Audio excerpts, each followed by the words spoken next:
بسم اللہ الرحمن الرحیم ان الحمد للہ والصلاة والسلام علی من لا نبی بعد اما بعد۔ زندہ لوگوں کا فوت شدہ لوگوں کے لیے ایصال ثواب کرنا، اس کی شرعی حیثیت کے بارے میں کیا حکم ہے؟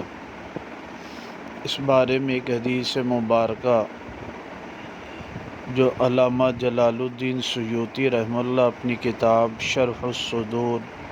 بشرح حال الموتى والقبور میں نقل فرماتے ہیں۔ یہ حدیث مبارکہ بہقی شریف میں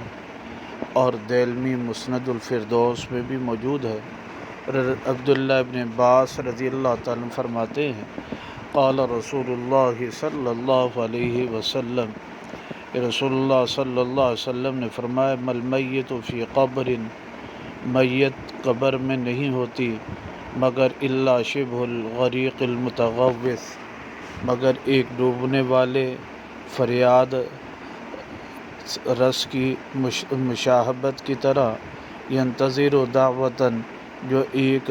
دعا کا انتظار کرتا ہے کہ اسے مل جائے، من ابن، باپ کی طرف سے، او ام، یا ماں کی طرف سے، او ولد، یا اولاد کی طرف سے، او صدیق ثقۃ، یا مخلص دوست کی طرف سے، فَإِذَا لَحِقَتْهُ، جب وہ دعا اس کو پہنچ جاتی ہے کہ جو زندہ شخص اس مرنے والے کے لیے دعا کرتا ہے، تو کانت احب الیہ، وہ دعا اسے زیادہ محبوب ہوتی ہے، من الدنیا وما فیہا، دنیا اور دنیا کے اندر جو نعمتیں ہیں اس سے زیادہ وہ دعا اسے محبوب ہوتی ہے۔ وَإِنَّ اللَّهَ تَعَالَىٰ لَيَدْخُلُ عَلَىٰ أَهْلِ الْقُبُورِ، بے شک اللہ تعالیٰ البتہ داخل کرتے ہیں قبر والوں پر، من دعاء اہل الارض، زمین والوں کی دعا ایسے پہنچائی جاتی ہے، امثال الجبال، جیسے پہاڑوں کی صورتیں ہوتی ہیں۔ وَإِنَّ ہدیۃ اللہ احیا، اور بے شک زندوں کا ہدیہ مرنے والوں کی طرف، الاستغفار لہم، ان کے لیے استغفار کرنا ہے۔ اس روایت مبارکہ سے معلوم ہوا زندہ لوگ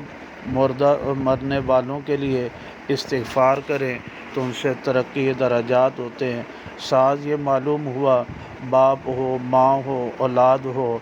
اور مخلص دوست ہو، کوئی بھی جو ذی رحم محرم نہ بھی ہو، وہ بھی ایصال ثواب استغفار کرتا ہے تو اس کا ثواب مرنے والے کو پہنچتا ہے۔ اللہ سبحانہ وتعالی